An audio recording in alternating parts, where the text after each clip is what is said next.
Partner Kit, Juror. Yes, good morning, Angelo, Dave. At kay Attorney Christian Munsud, no, ating constitutionalist, good morning, sir. No? Pag pinag-usapan po yung anti-terror law, madalas ginagamit ni Senador Ping Lacson bilang pangunahing tagapagsulong ng anti-terror law ang Amerika as exhibit number 1. Ang sabi niya, mas malupit ang anti-terror law ng Amerika kaysa sa atin. Pero hindi naman naaabuso ng gobyerno ng Amerika. So wala na tayong dapat ikatakot. Pero ang hindi alam, ewan ko kung alam niya o hindi, malamang hindi, ni Senador Ping Lacson, na sa Amerika, bago mo masampahan ng kasong terorismo ang isang Amerikano, ang kikilatis kung may probable cause ay mga Amerikano din, mga mamamayan bilang mga grand jurors. Yun ang kanilang kalasag laban sa pang-aabuso ng gobyerno. Grand jury nila. So, tanong ko sa inyo, sir, no, nung nilimbag ba ang 1987 Constitution, napag-usapan man lamang ba na isama sa Bill of Rights ang karapatan ng mga soberanong mga mamamayang Pilipino sa trial by jury? A trial by jury. No, we did not consider that because we considered instead, we extended instead yung system of checks and balances because under our constitution, it's not only the three main agencies of government, yung executive, judiciary, legislative. Sinali po namin ang Office of the Ombudsman, COA, Commission on Elections and so on, as part of the check and system. And ang sarap naman pakinggan. Hindi lang tatlo ang mga ahensya o institusyon sa gobyerno para pagdating sa usapin ng checks and balances sa gobyerno. May dagdag pa, may dagdag na andiyan yung Ombudsman, COA, at COMELEC. Aba, sandali lang. Ano ba ang nagagawa ng Office of the Ombudsman para matuldukan ang korupsyon, human rights violations, land grabbing, illegal na droga, smuggling, at marami pang kanser sa ating lipunan? Meron ba? Sa ang pinakamatinding ginawa ng Office of the Ombudsman, si Ombudsman Martires mismo, talagang ipinangalandakan, ipinag-iitan na, hoy, mga ungas, hindi nyo po pwedeng masilip ang salain ni Pangulong Rodrigo.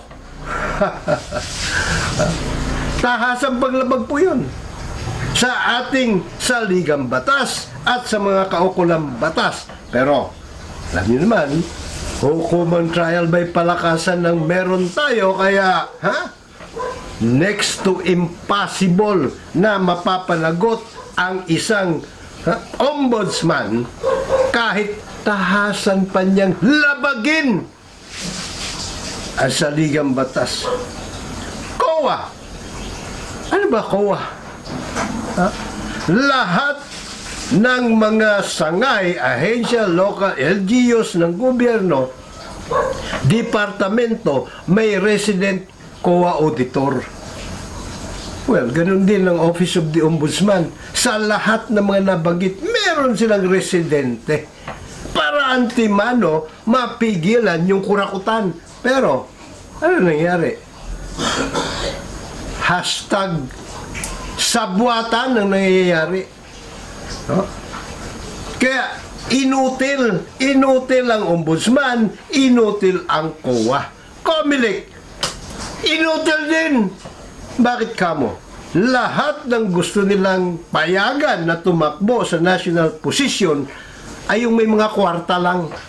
At kadalasan, madalas kaysa minsan, yung mga nire-recycle nilang recycle. Iyan. Na mga kandidato sa national position ay may mga kawatan. Di Hindi po ba? Yan ang tinatawag nilang may mga bona fide intention to run, mga kawatan. At sila din mismo. Di ba nga? Unang kinagat ang mansanas ni Eva sa Comelec. Katakot-takot din ang pangungutong dyan. Ang tanong ni Parladi, General Parladi, na ngayon ay tumatakbong Pangulo, siyempre, na-expose na siya sa kalakaran sa Comelec. Sabi niya, may mafia ba sa Comelec? Ko po, General, where have you been? All these years? No? Pero in fairness sa Comelec, hindi lang mga tago-Comelec ang miyembro ng mafia. PH mafia na ito. Hindi lang taga-Comelec ang meron dyan. Sipin mo, sa napabalitang 15 billion na kinita ng Team Hocus Picos ng Comelec Kotong last 2016 election, 2 billion na napunta sa chairman ng Comelec na si Andres Bautista, hanggang ngayon nagtatago dahil pinatakas. Ayan, ang basa ko talaga doon. Pinatakas siya ng Duterte administration. Abay, bakit? Akala ko ba ang pinangangalandakan nila, si Vice President Lenier Robredo ang nandaya nung nakarang halalan? Na siyempre, hindi naman swak sa sentido komun ng pangkaraniwang tao. Bakit mo dadayain ang posisyon para sa Vice Presidente na wala namang kurakotable funds? Magkano lang ngayon? Magkano budget ng Office of the President? 500 million. Kalahating billion lang. Kalahating billion. Noong mga nakarang taon, less than that. So, ikumpara mo sa Office of the President na trillion ang kurakotable funds. Bakit yun ang dadayain mo? Gamit-gamit din ang sentido komun pag may time. Po. Ipagpapatuloy po natin ang aming balitaktakan ni Attorney Christian Monsud, dating miyembro ng komisyon na lumimbag ng 1987 Constitution at naging Comelec chairman din. You know, I'm often asked, what mistakes did you make in writing the Constitution? And I said, well, you know, there are mistakes because we are not perfect human beings who wrote it, so it's not perfect. But if we had two big mistakes, one, we overestimated the spirit of EDSA. And two, we underestimated the greed for power of politicians and the greed for money of the wealthy. Ano ba spirit of EDSA?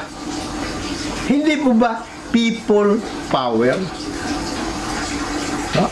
So bakit overestimated ang people power? Underestimated pa nga nila sapagkat ito pong karapatan sa trial by jury na siyang kalasag at tabak ni Damocles ng mga mamayan, kalasag laban sa pang-aabuso, kurakutan sa gobyerno, at lahat na ng mga kaungasan sa gobyerno ng mga mamayan. Yan ang kalasag. Sistema ng hukuman na trial by jury of the people, by the people, for the people. No po? At tabak ni Damocles sapagkat lahat ng mga kaungasan sa gobyerno, lahat ng mga kawatan sa gobyerno, mga mamayan bilang mga grand jurors ang kumikilatis kung may probable cause. Wala pong santong kabayo, banal na aso maging pinagpalampusa sa jury justice system. Sila, mga tayo po, mga soberanong mga mamamayang Pilipino, randomly selected, 18 anyos pataas, gamit ang sentido komun ng pangkaraniwang tao, ang humuhusga kung may probable cause. Tayo din, randomly selected, 18 years old, pataas, marunong bumasa at sumulat, ang bumubuo ng trial jury na siyang humuhusga kung ang akusado sa korupsyon, sa kasong korupsyon at iba pa ay guilty o inosente. Gamit ang sentido komun ng pangkaraniwang tao, tinutuklas po natin kung ano ang katotohanan. Yung tumutuklas naman kung ano ang batas, abay, trabaho na ng mga abogado yon at ng judge. So, baliktad, no? Sabi ni Attorney Monsud na underestimate daw nila ang greed for money o for power ng mga politician and greed for money ng mga oligarko. Hindi po totoo yun, hindi ako naniniwala doon. Sapagkat matagal nang uso ang oligarkiya dito sa bansa. No po, lahat ng mga naging presidente may kanya-kanyang alagang mga oligarko. Yung negosyo na nandun na sa oligarko na pinalitan, o minsan presidente yung pinalitan, aba, kukunin yun ng nakaupong presidente para ibigay sa kanyang sariling oligarko. Kasi wala na siyang may hihita doon eh. Yung kasunduan ng dating presidente at mga oligarko, yung hatian nila sa kanila makukulimbat. Siyempre, ginagawa tayong mga gatasang baka ng mga yan eh. Diba? May hati-hati na sila.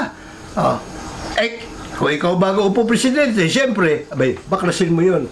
Itsapwera mo na yun. Ito ang gusto ko, bagong oligarko, akin, o mga dami.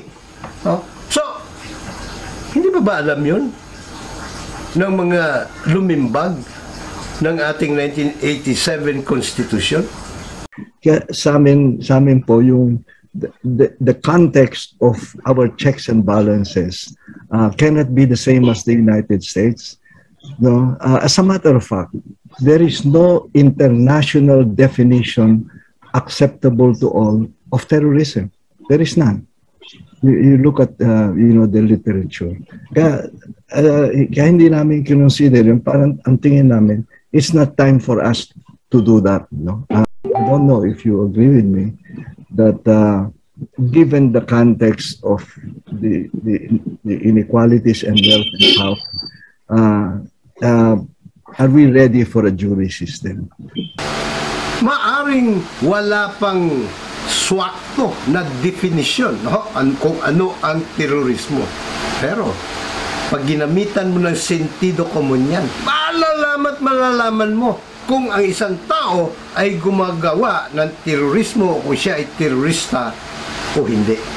Sa tanong naman ni Attorney Christian Monsud, kung talaga bang handa na tayo sa jury justice system sapagkat sabi niya yung ating kultura kumbaga hindi niya man tahasan sinasabi pero ibig niyang ipahiwatig makukurakot lang ang mga juror. Yan ang kanya ibig ipahiwatig. Abay, bakit? Ito bang mga kung tawagin ay the thinking class, mataas ang pinag-aralan, malalim ang kaalaman sa batas, sila ba ay hindi nakukurap? Now, Sir, go ahead. Nabanggit nyo kanina na ang numero 1 na i-deliver ng EDSA ay demokrasya. I beg to disagree, sir. Sapagkat ang demokrasya is about freedom. Freedom of speech, freedom of religion, freedom from want, freedom from fear. Ang problema sa ating bansa, sir, ay ang mga salot na kurakot powered by hukuman by palakasan. Kontrolado nila, namamanipulan nila, nasisindikato. That is not democracy. Ang ating pong bansa, inilagay nyo, inukit ninyo sa Section 1, Article 2, is a democratic and republican state. Sovereignty resides in the people and all government authority emanates from them. Kumbaga nilagay nyo ang mga soberanong mamamayan sa mataas na pedestal, yet or itong malinaw na ang ating demokrasya ay hinugot sa demokrasya ng Amerika. Ang esensya, puso at pundasyon ng US and democracy is the right of the people to a trial by jury. Well, that's what I'm saying, that we are not ready for it. But you know, the argument that our constitution is the same as the US Constitution is wrong. First of all, the sovereignty in the United States does not belong to the people, it belongs to the states. not the people. Just like in England, sovereignty is in parliament, not in the people. Ang pinakamabilis na pamamaraan para malaman kung nasa naroon ang sovereignty o sovereignty sa isang bansa ay tingnan nyo yung charge sheet. Kapag ka inaakusahan ang isang tao ng sovereign, at makikita nyo, kamukha halimbawa sa atin sa Philippines, nakalagay, People of the Philippines versus Ungas. Sa Amerika, ano nakalagay? United States of America versus John Doe o kung sino man yung akusado. So, pag doon ka tumingin lamang, abay, agad papasok sa isip mo. O nga, ano? Ang sovereignty sa United States of America resides in the state or in the United States. Di ba ba? Pero teka muna, sino? Si United States of America. Ito po ang preamble o pangunahing pangungusap sa saligang batas ng United States of America. We, the people of the United States, in order to form a more perfect union, establish justice, ensure domestic tranquility, provide for the common defense, promote the general welfare, and secure the blessing of liberty to ourselves and our posterity, do ordain and establish this Constitution for the United States of America. So malinaw, si United States of America ay ang we, the American people. Silang mga soberanong mga mamayang Amerikano. Hindi man tahasang nilagay sa kanilang preamble, ano po, hindi katulad nung sa atin, may palamuti pa eh. We, the sovereign Filipino people. Pero nasaan ang ating soberanya? Totoo ba tayo mga soberano? Hindi. Bakit hindi? Sapagkat sa Amerika, hinuhugot ang sovereign power ng mga kano sa kanilang karapatan sa trial by jury. Yun eh. Kabaliktaran ng monarkiya. Kasi nanggaling sila sa monarkiya eh. Sa monarkiya, ang humuhusga ay yung hari. Kung ano ang husga niya sa iyo, may kasalanan kung kaman o wala, wala ka na magagawa. Kung hindi man yung hari, yung mga judges niya na itinalaga. Sounds familiar, di ba? Ganun pa rin ang nangyayari dito sa ating bansa. And so there you go. Ang tunay, ang sovereignty sa Amerika resides in the American people. Di po ba?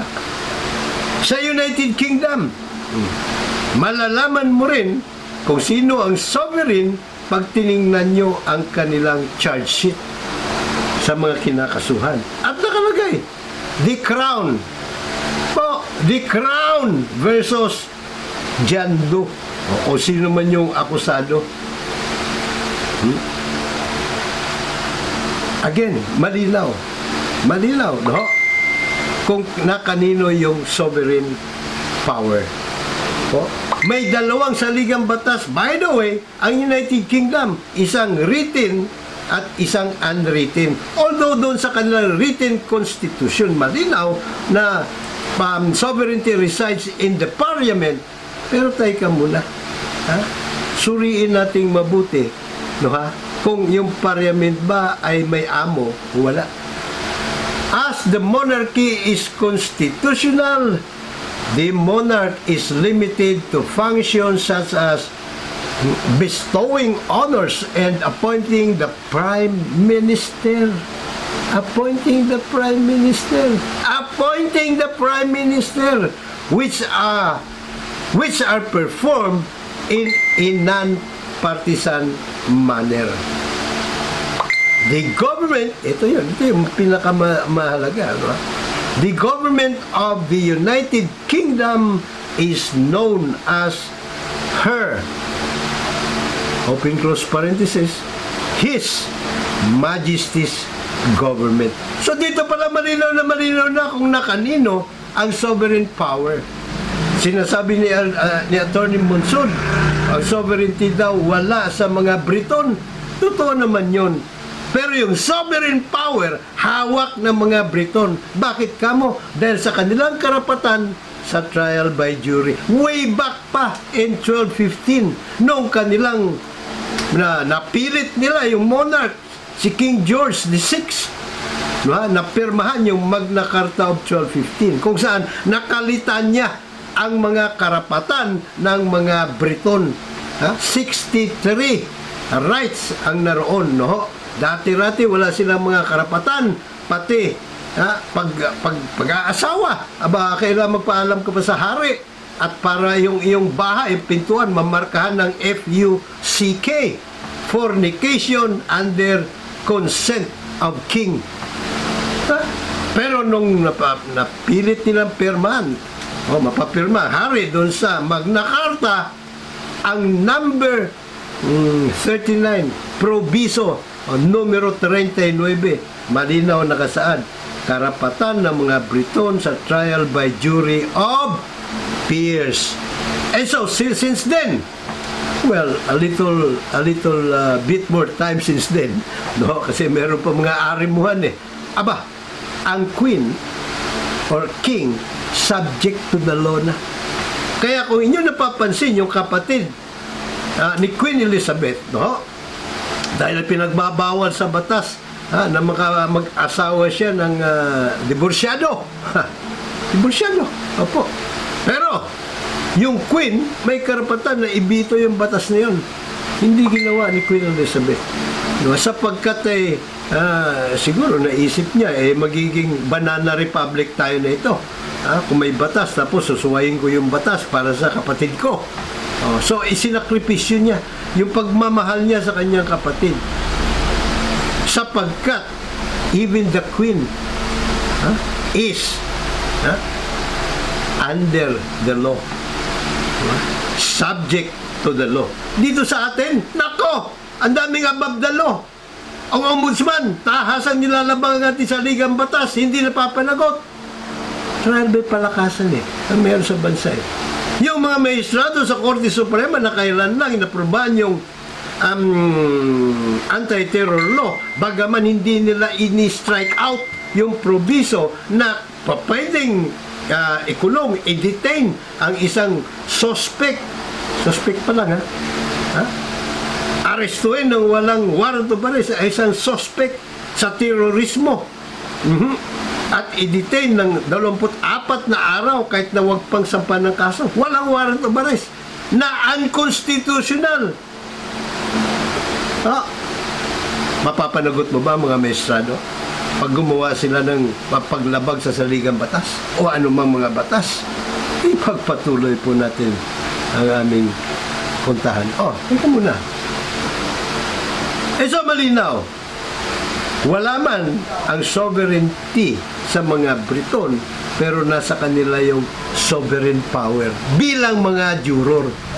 Sapagkat pati reyna nila, pag lumabag sa batas, pwede nilang panagutin. Your sovereignty is expressly said, as you said, in the people. Now, how else are we different from the U.S. Constitution? The U.S. Constitution is about civil and political rights. Sa atin, we gave equal primacy to social and economic rights. That's not in the U.S. Constitution. There is civil and political right. Why?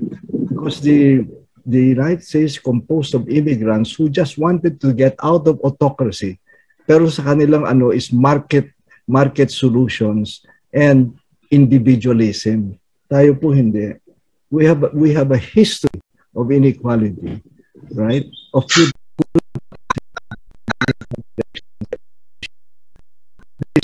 have been accepted by the people, right? This is the first time that people are afraid that the administration will not accept the vote of the people, and every change in administration has been a peaceful transfer of power.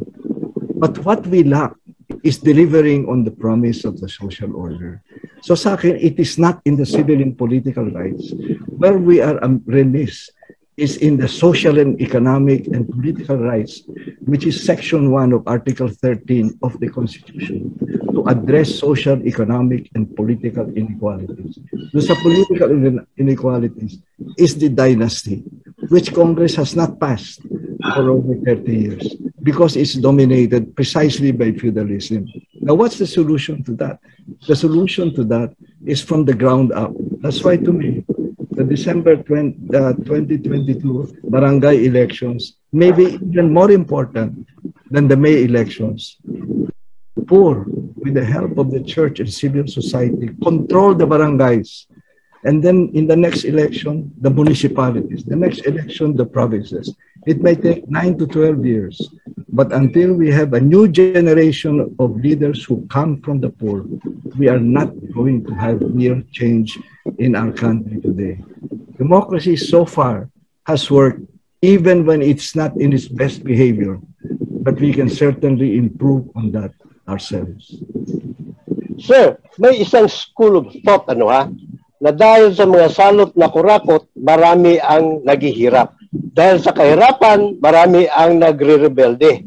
Milyon-milyon ng OFW at talamak ang kriminalidad. Now, do you agree, sir, na kailangan talaga palitan na ang justice system natin ng hustisyang patas, and that is trial by jury of the people, by the people, for the people. And if you don't, please explain it clearly na maintindihan ng ating mga mamamayang. Sabi ko sa inyo, public office is a public trust under our constitution, and many people are not following that. And if you say democracy is because nabibili yung ballots and so on and so forth, and then there are governance by fear and force. What do you think will happen to a jury under pressure, under those circumstances? What do you think? Sir, are we ready for it? Yes, meron pong ang patakaran, talakaran at proseso sa trial by jury, sir. Dadaan sa karayom na walang butas ang sino mang sisindikato o magmamanipula sa mga juror. Case in point, Donald Trump, nakaupong Pangulo, 2 taon pa lang, 8 mga corrupt niya na mga kalyado ang either indicted or convicted na. Indicted pa lang, nakakulong na. May nagawa ba si Donald Trump para manipulahin, sindikatuhin ng mga grand jurors at mga trial juries? Wala. That is, ganun katindi ang proseso sa trial by jury, sir. Kasi nga, it worked for them because their principle is individualism. Kaya sa kanila, and yung talagang very poor na who can be easily, wala sa kanila yun eh.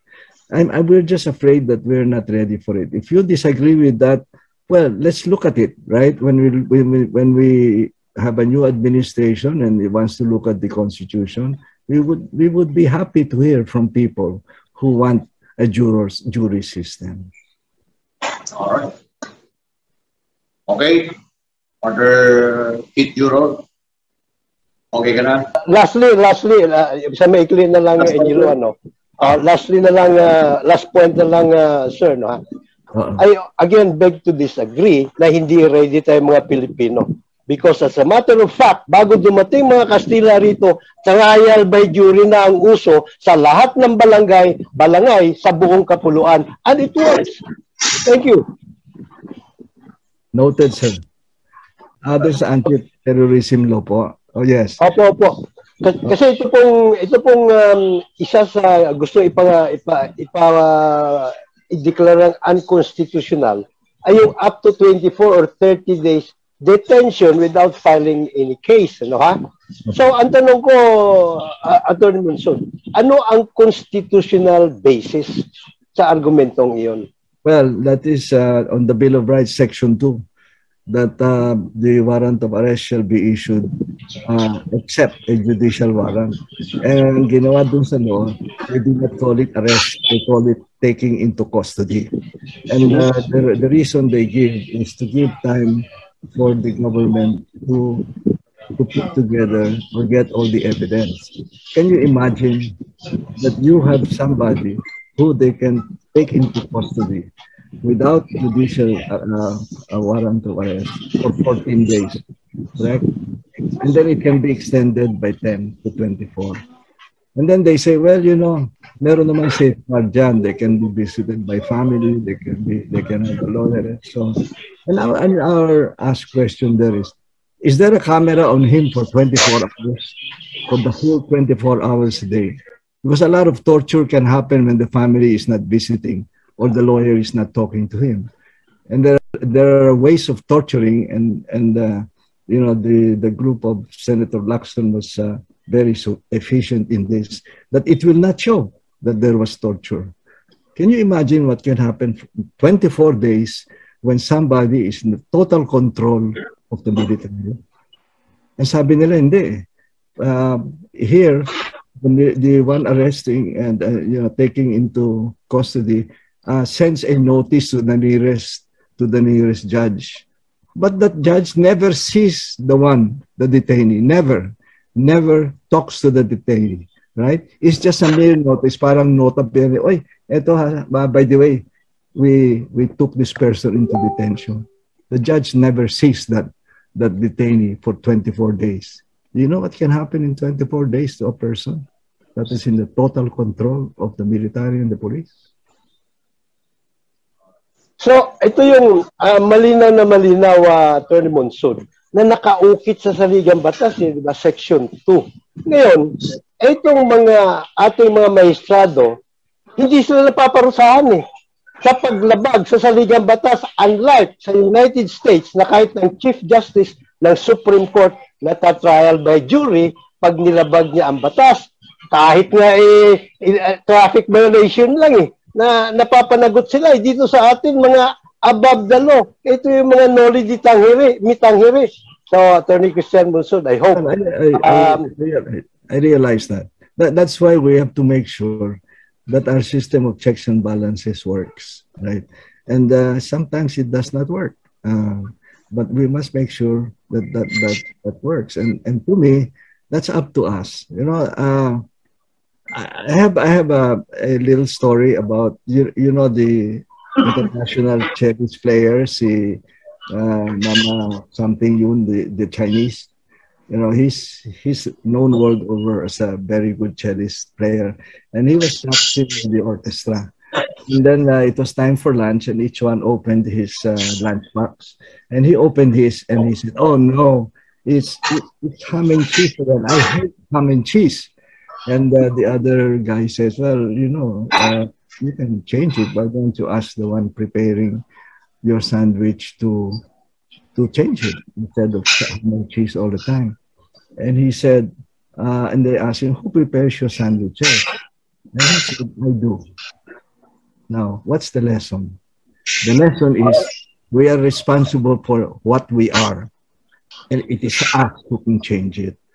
Now, sovereignty resides in the people. It's in our constitution. That's why elections are important for them to make sure. And second, in local elections, it's even more important to me than the national, because I want the poor to be able to control and take over barangays, municipalities, provinces.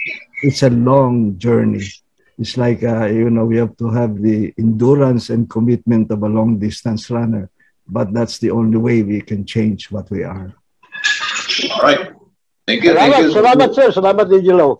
Juror ka, juror siya, juror ako, juror tayo. Palakasan na hindi uso sa bayan ko.